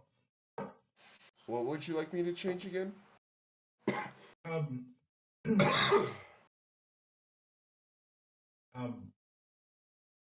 I gotta put juice in my vape before it spills into the fucking coil. When you create the management underscore CIDR underscore block variable. Oh, I see. No, I haven't even gotten that far. What do I put in there as a variable? Well, that's just the name of the variable. So, did you finish the first variable, the access key one? Yeah, let me show you my screen here. Oh, sweet. Because this is public, right? Yeah, I mean, Okay. it can be exposed public. It's fine. It just shows you which credential you're working with. And then you have the secret key, and then that's sensitive. And then the management cider block. Just do 0.0.0.0/0, and that's just saying we will allow SSH from anywhere, but you have to have your SSH key to get to it, so it doesn't even matter that we're letting in. access where we Gotcha. are. Gotcha. Okay. And then variable for key key name, you see how that defaults to Terraform? So you can either change that default to like cranky or whatever, or you could just upload your pub key to the EC2 console in US East 2 as a and just call it Terraform. It's up to you. Okay, let's do that. So if I were to call that key Terraform, I would just write in Terraform in the value here. So you don't. So because you see how it has that default attribute. So because it has the default attribute, if you're not going to change it from Terraform, you don't need to define the variable. Does that make sense? So it's saying Gotcha. in the code, it's saying we're creating the variable key underscore name, and it will default if no other value is provided, either by a workspace variable. This is a workspace variable right here, right? And then there are also going to be environment variables that, you know, even if you're running Terraform in the cloud, you could define environment variables or push them from your local machine to your remote workspace. So with So that, go ahead and save this, and then we'll upload my SSH key into AWS. So if you're not changing that value, you can just hit cancel, because if you're going to just take your pub key, it will just update it into AWS. The default value will be sufficient. Okay, should I show my screen when I'm uploading my public key or no? Yeah, sure. That's fine. Oh, okay. So I'm going to switch back over here. And now instead of IAM, the very top, that search bar, the very, very top, type EC2. Okay. Big. And then just the top a little bit. Yep. And make sure that we're still in that Ohio region. It looks like we are. Now, it's very important to remember, because this will be a gotcha that bites you in the ass. And this is the reason why I only fuck around in US West 2. SSH keys are dependent upon region. So if you have an SSH key in US East 1 and US West 2 and US East 2, it does not go between regions. Okay. So at the very network and security key pairs, click on that. It's on the very left-hand side in the EC2, like towards the middle, towards the bottom. Key pairs, 2 up. Oh. Boop, boop. And like this has just been thousands of hours of my life, so don't feel bad, man. You're killing it. You're fucking killing it, dude. All right. So, create key pair or instead actions on the left and then import. Okay. Let me just go ahead and bring this down, and then enter name. I'm going to say you want to call it Terraform, yep. To match that variable, yeah. Terraform paste, and then key pair browse, and then I want the .pub file, correct? Yeah. And make sure that there's no extraneous white space. So where it has at the end with like your email address or whatever, you don't want to. Look good? LGTM. Awesome. Looks good to me. And so now, go ahead and minimize your browser here for a minute, and we're going to go to the terminal of your IDE. Okay. Type git status.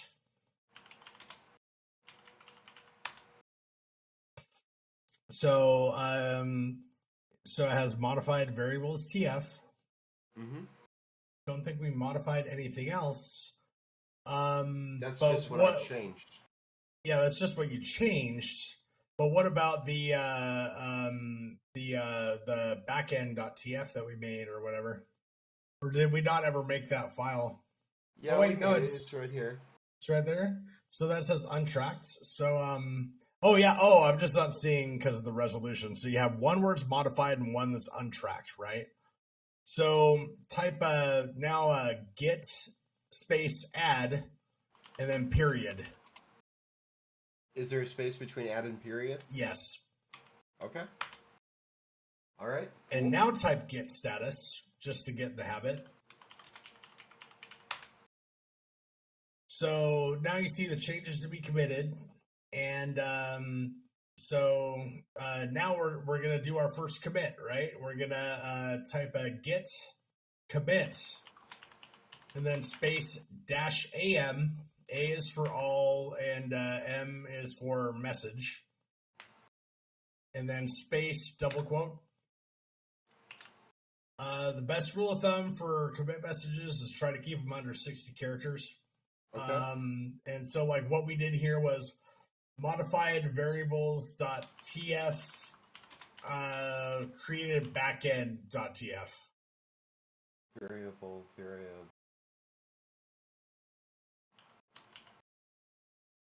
.tf and created back.tf. And then Okay. then a closing quote, and then enter. Oof. So Oh, that's what? it? It So was just committed? well, so you see here is saying that you need to do git config global. I should have remembered to do this. Git config -- global, and then -- edit, and you're going to want your name to be the same as it appears on your GitHub profile, and the email address to be the same email that you have for your GitHub profile. So it signs Gotcha. your commits with that. And also, we might have to do a thing to tell it to I use see. your It's SSH using- key. Oh, I see. It's trying to use my real first and last name with my host name here rather than my GitHub shit, right? Yeah. And so it's saying, oh yeah, that does not match the rest of the freaking branch, bruh. Fix that. Okay, it's so how do we smart. do that? That same thing it just said to do, the git -- global, the git edit or config edit -- global, and that thing it spit out at you. And then Oh, okay. Let me go ahead and copy this. Paste. Name. I'm assuming that it wants to. Okay, so the cranky SYS admin. And then email is same as my GitHub, I'm assuming.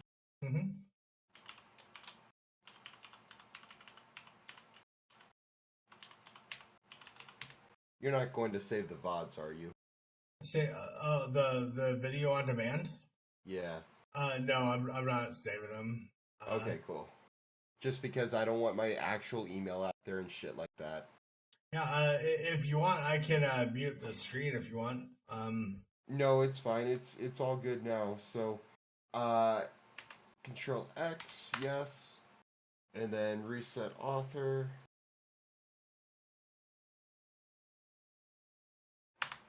And now that you added that in your config, as long as it's not showing in your buffer, it's not going to show that when you make a commit, I don't think.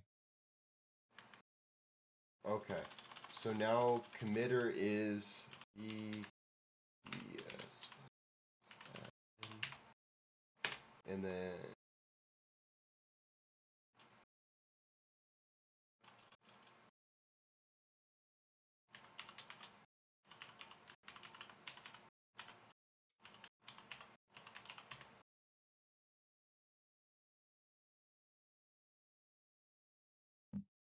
all right, and then let's do Control X, yes, okay.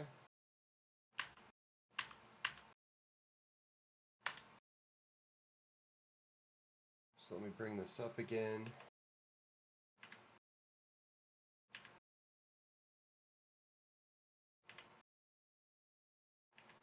Okay, so now what do I do again? What command do I run? So you see how it says nothing to commit, working tree clean? Back out of the whole thing or Control C or whatever to get a clean line, and then just type git status. Okay, git. Okay. So you see how it's saying your branch is ahead. of origin dev. Origin's always the remote repo by one commit. So now you would type git push origin dev.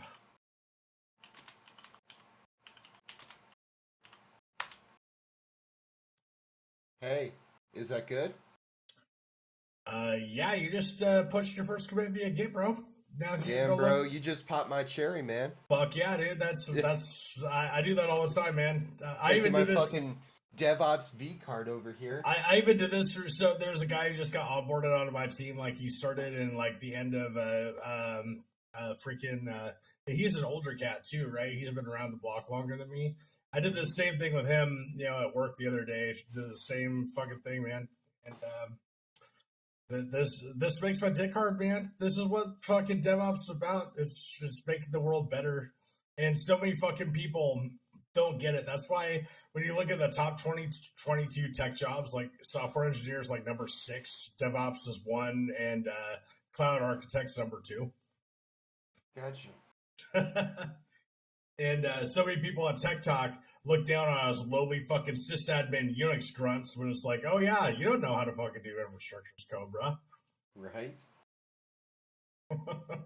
I know a lot of the programmers kind of have some words towards me, so oh well. Oh dude, didn't I tell you about the dev crew drama, dude? I caused all kinds of shit with them. Yeah, dude, and a lot of those people follow me. It's weird. A lot of those people unfollowed me when they were fucking vibing with me super hard before I fucking pissed in John Van Divier's pool. Who unfollowed you? I'm wondering if those people follow me now. Raph, man. Oh, he still follows me. Yeah, he unfollowed me, and I was like, oh, so like I was trying to PM you about shit because like he's talking about like InfoSec zero trust type shit, and I went on a whole little thing. He's like, oh hey, cool, thanks for the info. I tried to PM him and I couldn't. I was like, what? You fucking unfollowed me, bro? He's like, oh yeah, it's not that deep. I was like, is this because of that stupid fucking, you know, shit where like John's pretending that y'all are like a cool, inclusive community trying to help the world get better at fucking tech, when actually it's just a cool kid club meant to fucking sate your own egos, that it's like the fucking plot to Little Rascals. Girls aren't allowed, you know, like fucking cool little clubhouse, man, you know? And he's like, oh, it isn't that deep. And I posted a video where I was like, oh, yeah, it isn't that deep, except for the fact that like high school is like 20 years ago for me, fam. You know? So if you look at your and the thing is, like, I didn't unfollow any of them, and I'm not like mad at any of them. Like, I'm over it.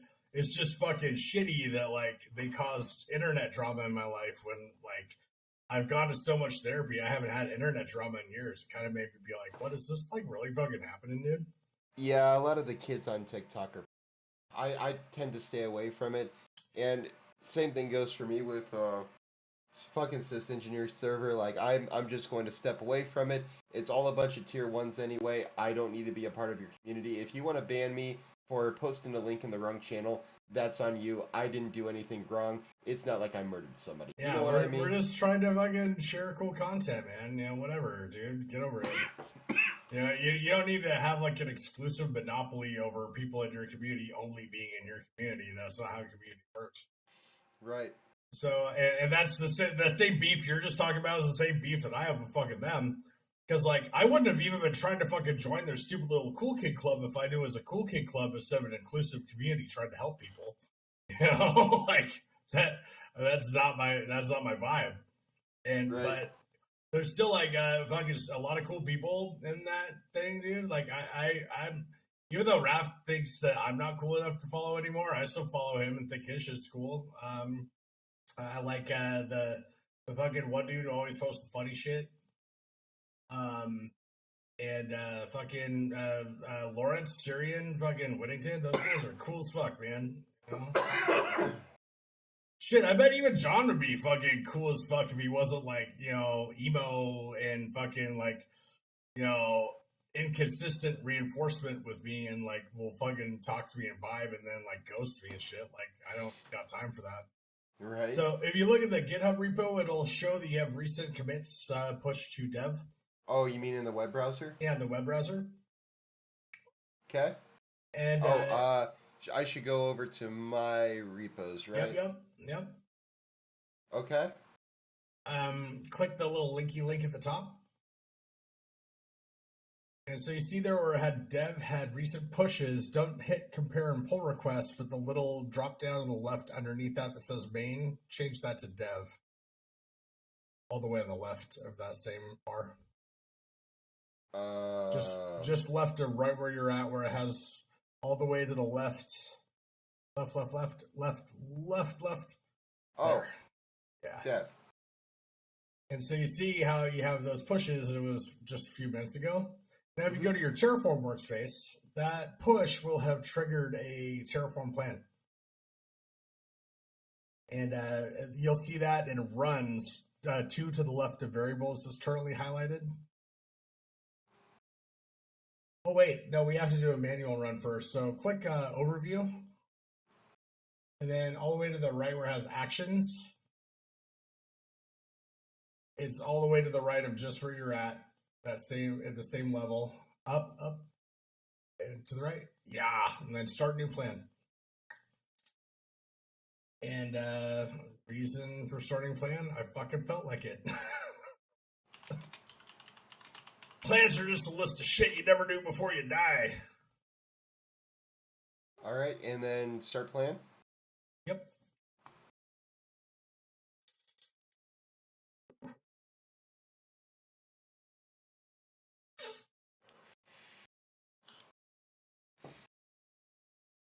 So what is this doing right now? Is this actually going to spin up the shit in AWS? So you see there, if you click those little guys to the left, you'll see that has things there's doing. And those are all of the values. And you see how it says like unknown, will know upon apply. Mm-hmm. And then it has apply pending. And then in the bottom, you have confirm and apply. You want me to click that? Yes, I do. And there's only one fucking thing that should go in this field for your first time doing it is LGTM, all caps, fucking raw dog. LGTM, fucking get that big dick fucking senior energy out like right from the gate, dude. Just... All right. Shit.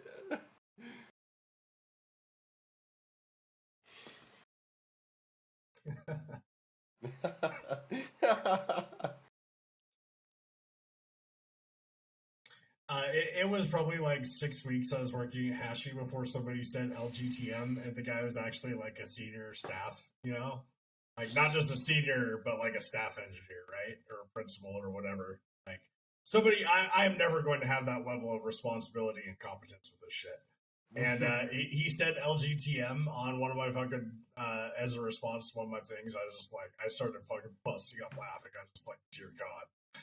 And I can't believe it took me 6 fucking weeks before I finally got that in my first, like, real Silicon Valley tech job, you know? So there you go. You see, you got those state fucking versions created, and then you see that there's some outputs there. It'll have the AWS instance, that public IP. Grab that sumbitch. This is a public IP? It is. And so this is running in AWS right now, huh? Running in AWS right now. And if you were to go to a terminal on your computer with your SSH key in your directory, and you were to SSH Ubuntu and then right-click that fucker, it will connect to Roonies. All right, Ubuntu at paste. Yes. No fucking way. Holy shit. Fucking way. I told you, dude. Fucking told you. Wow, that's fucking sweet, dude. Okay. Yep. And the thing is, you already know how to write